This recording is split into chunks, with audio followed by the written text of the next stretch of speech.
The whole way I'm crying. Give me morphine, I just want to be zoned out. I get to the hospital and it keeps going. I want drugs, I don't want to be here. And the doctors are saying, okay, and they're getting ready to give me a shot, but my boyfriend is there saying, no, no, no, no drugs till we find out about Evan. And the doctor said, we've already found out about Evan, your son is dead, and we can't lose you too. My blood pressure was 250 over 195. They had the crash cart ready. My core temperature was down to, you shouldn't be here. And the doctor said, if you put your feet on the floor, you're going to have a heart attack and die, so don't move. And I said, what do I got to do for you to let me go? And he said, if you bring your vitals back to normal, we'll let you go. Of course, he didn't think for a second I could do that. And in a half an hour, I was 120 over 70, core temperature back up, and I get to the hospital, my boy's not alive. He's hanging by a thread. I go into the room, he's bleeding out of his ears, he's bleeding out of all these tubes. He has a whole crown of wires going into his head, and there's 3 large video screens, all flatlined. And the doctor says, your son's in bad shape. So they took me down to a little hallway cubby room.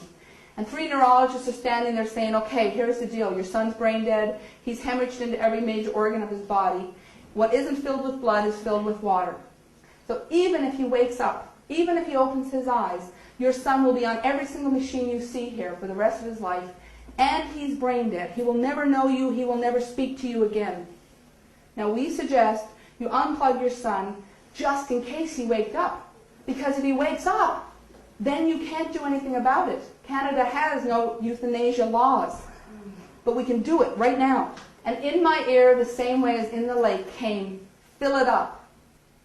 Well, I was wide awake and the lights were on and I wasn't having any panic, so this wasn't a hallucination. And on top of it not being a hallucination, in through my chest came the remembering of where I had gone, and these beings saying, we're going to help you and your son, follow the instructions implicitly. So I called out, what do you want me to fill up? And right in front of me, the same way I see you, as clear as that, was a bucket. And it was floating there. So I lifted my head up and I said, what do you want me to put in the bucket? And as the doctors and nurses and patients' parents were moving about the hospital, I saw around their bodies a field of light.